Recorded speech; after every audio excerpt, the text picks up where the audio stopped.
संसद भवन में सोमवार सुबह देश की राजनीति का एक अहम घटनाक्रम सामने आया। विपक्षी दलों के गठबंधन इंडिया ने अपनी बैठक में मुख्य चुनाव आयुक्त के खिलाफ महाभियोग लाने की संभावनाओं पर चर्चा की। ये पहली बार है जब खुले तौर पर गठबंधन ने संकेत दिए हैं कि अगर हालात बने तो वह इस संवैधानिक विकल्प का इस्तेमाल कर सकता है। बैठक में शामिल नेताओं ने माना कि मौजूदा परिस्थितियों में चुनाव आयोग की भूमिका और उनकी निष्पक्षता को लेकर कई सवाल उठ रहे हैं। ऐसे में जरूरत पड़ी तो संविधान में दिए गए प्रावधानों के तहत मुख्य चुनाव आयुक्त को पद से हटाने की प्रक्रिया शुरू की जा सकती है। कांग्रेस सांसद सैयद नासिर हुसैन ने कहा कि अभी औपचारिक तौर पर कोई फैसला नहीं हुआ है, लेकिन उन्होंने यह भी साफ किया कि अगर हालात बने और विपक्ष को मजबूर होना पड़ा तो महाभियोग प्रस्ताव लाकर प्रक्रिया को आगे बढ़ाया जा सकता है।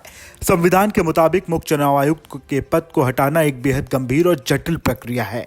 इसके लिए संसद में महाभियोग प्रस्ताव लाना पड़ता है, जिस पर चर्चा और मतदान होता है। दोनों सदनों के विशेष बहुमत से प्रस्ताव होने के बाद ही राष्ट्रपति मुख्य चुनाव आयुक्त को पद से हटा सकते हैं।